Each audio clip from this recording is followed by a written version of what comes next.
आद्यादि लक्ष्मी हृदयम पठेद्य स राज्य लक्ष्मी अचलाम तनोति महादरिद्रोपि भवे धनाढ्य तदन्वये स्त्रीनाम पयाति।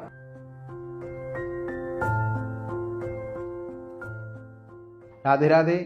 मैं पंडित संतोष कुमार शर्मा आप सभी के समक्ष भगवती महालक्ष्मी के प्रादुर्भाव दिवस पर कुछ प्रकाश डालने की चेष्टा करूंगा। जैसे रामनवमी, कृष्ण जन्माष्टमी और शिवरात्रि का अपने बहुत ही हर्ष और उल्लास के साथ में मनाते हैं, वैसे अपने महालक्ष्मी जी के प्रादुर्भाव दिवस पर उस सब को नहीं मनाते, क्योंकि अधिकतर लोगों को पता ही नहीं है कि भगवती महालक्ष्मी जी का प्रादुर्भाव हुआ तो कब हुआ। और लोग तो ज्यादातर यही मानते हैं कि दीपावली के दिन भगवती महालक्ष्मी जी का विशेष पूजा होता है, तो उसी दिन भगवती का प्रादुर्भाव हुआ होगा। लेकिन भगवती महालक्ष्मी जी का जो प्रादुर्भाव हुआ है वह आश्विन कृष्ण पक्ष के अष्टमी को हुआ है। पितृपक्ष के कारण इस महादिवस को लोग नहीं मना पाते, नहीं करते हैं, क्योंकि ध्यान में नहीं रहता, क्योंकि सबके माइंड में तो यही रहा है कि पितृपक्ष में कोई पूजा पाठ होती नहीं है, कोई शुभ कार्य होता नहीं है, खाली पितरों का ही दिवस है। हाँ, मैं मानता हूं ये पितृपक्ष पितरों के लिए मेन है, सर्वोपरि है, लेकिन भगवती महालक्ष्मी का प्रादुर्भाव पितृपक्ष के अष्टमी को ही हुआ है। भागवत के 8वें स्कंद में 8वें अध्याय के 8वें श्लोक में लिखा हुआ है, ततश्चाविर्भूत साक्षात श्री रमा भगवत परा रंजयंती दिशक कांत्या विद्युत सौदामणि यथा। जैसे समुद्र मंथन के द्वारा भगवती महालक्ष्मी का प्राकट हुआ, तो प्रकट होते ही 10 दिशाओं में रोशनी की तरह जगमगा उठी। मतलब एक कमरे में अंधेरा हो और जैसे ही लाइट जलाते हैं तो रोशनी होती है, वैसे ही जैसे ही समुद्र के अंदर से भगवती महालक्ष्मी का प्राकट हुआ तो 10 दिशाओं में रोशनी आच्छादित हो गई, कांति कांति हो गई। तो मेरा कहने का मतलब यही है, जैसे रामनवमी का, शिवरात्रि का, अन्य बड़े बड़े त्योहारों का जैसे अपने पूजन करते हैं, वैसे ही भगवती महालक्ष्मी का भी पूजन करना चाहिए। यह जो महालक्ष्मी जी का प्रादुर्भाव दिवस है 14 सितंबर को है। आप जो भाई बहन पूजन करना चाहते हैं वह 14 सितंबर को अपना जो प्रातः स्नान करते हैं वह कर लें, अपना कार्य कर लें। सायंकाल में गोधूली वेला में पूजा करने के पहले पुनः स्नान कर लें, शुद्ध वस्त्रों को धारण करें, काले एवं नीले वस्त्र ना पहने। अन्य और भी कोई वस्त्र पहन सकते हैं, लेकिन काले और नीले पूजा पाठ में निषेध बताए गए हैं। इन वस्त्रों को धारण करने के बाद में आपके घर में अगर महालक्ष्मी की मूर्ति है तो महालक्ष्मी जी की मूर्ति रख लें, और श्री यंत्र है तो श्री यंत्र रख लें। दोनों ही हैं तो दोनों को एक परात में किसी भी चीज में रखें, शुद्ध स्नान करवाएं। स्नान के बाद में पंचामृत का स्नान करवाएं। पंचामृत स्नान के बाद में भगवती को वस्त्र अर्पण करें, चंदन रोली का टीका लगाएं, चावल चढ़ा दें, माल्यार्पण कर दें। बिलपत्र भगवती को विशेष प्रिय है, बिलपत्र चढ़ा दें। बिलपत्र चढ़ाने के बाद में अबीर गुलाल सिंदूर इत्यादि चढ़ा दें। अगर आप स्वयं कर रहे हैं तो खाली रोली मोली चावल से पूजा करके माल्यार्पण कर सकते हैं। किसी ब्राह्मण को बुला रहे हैं तो ब्राह्मण भी आपको विशेष अनुष्ठान के द्वारा भगवती महालक्ष्मी का पूजा करवा सकता है।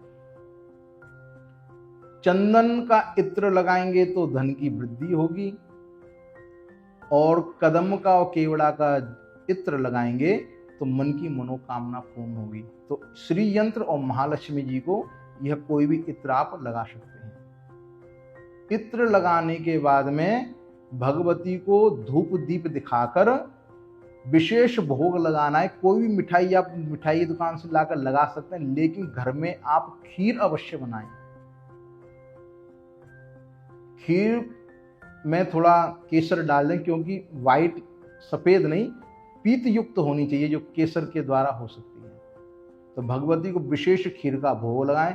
खीर का भोग लगाने के बाद में आप जिस आसन पर बैठे वहीं पर एकाग्र भाव से कमलगट्टे की माला, उस पर जो इत्र मैंने आपको पूर्व में बताया है, वह इत्र लगाकर जो मैं आपको मंत्र बता रहा हूं उस मंत्र का जप करें तो निस्संदेह रुके हुए कार्य आपके बन जाएंगे। वह प्राणी इन मंत्रों को कमलगट्टे की माला पर जप करेगा तो कितना बड़ा भी दरिद्री हो वह धनवान हो जाता है, क्योंकि लक्ष्मी नारायण हृदय स्तोत्र में लिखा हुआ है कि आद्यादि लक्ष्मी हृदयम पठेद्य स राज्य लक्ष्मी अचलाम तनोति महादरिद्रोपि भवे धनाढ्य तदन्वये श्री स्त्रीताम प्रयाति। जो भगवती महालक्ष्मी जी का विशेष पूजन करता इस दिवस में, इस दिन में, वह कभी भी दरिद्री नहीं होता, धनवान ही बनता, इसमें कोई संशय है ही नहीं।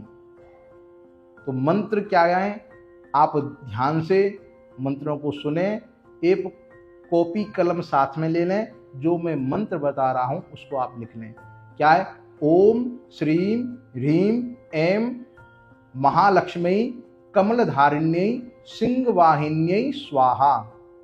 यह बड़ा मंत्र, अगर आप नहीं कर पाए तो छोटा मंत्र है ओम श्रीम ह्रीम श्रीम महालक्ष्मी नमः। ये छोटा मंत्र है। इस छोटे मंत्र को भी आप जप कर सकते हैं, क्योंकि हर किसी को संस्कृत नहीं आती है। तो श्रीम ह्रीम श्रीम महालक्ष्मी नमः इस मंत्र का आप 1 माला करें, 5 माला करें, 11 माला, जितनी देर तक आप श्रद्धा से भाव से बैठे हैं आसन पर, उतनी देर तक आप माला आप अवश्य जप करें। एक लक्ष्मी नारायण हृदय स्तोत्र की पुस्तक आती है, उस पुस्तक में जो पाठ है लक्ष्मी नारायण हृदय स्तोत्र का, वह भी आप पाठ कर सकते हैं। उसमें आप अगर 5 पाठ करेंगे तो पंच पाठम धनी भवेत। 5 पाठ करने वाला धनवान, धन से युक्त होता है, इसमें कोई संशय है नहीं। और जो आप श्री यंत्र और महालक्ष्मी जी की पूजा कर रहे हैं, जप के पहले भगवती को विशेष कमल पुष्प से अर्चन करना है। 108 भगवती के महालक्ष्मी के नाम से, एक एक नाम से 108 कमल पुष्प चढ़ाने हैं। अगर आपको 108 उपलब्ध नहीं हो पा रहे हैं तो मात्र 8 कमल के पुष्पों से भी भगवती महालक्ष्मी का पूजा कर सकते हैं।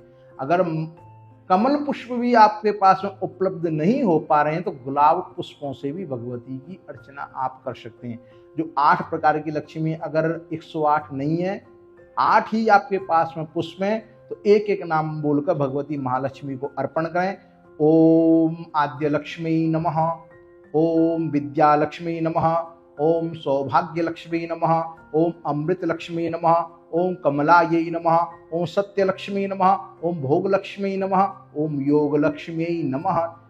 इन भगवतियों के नाम को उच्चारण करके एक एक पुष्प आप श्री यंत्र या महालक्ष्मी जी की मूर्ति पर अर्पण करेंगे तो निस्संदेह आपकी जो मनोकामना है वह शीघ्र ही पूरी होगी। बोली लक्ष्मी मैया की जय।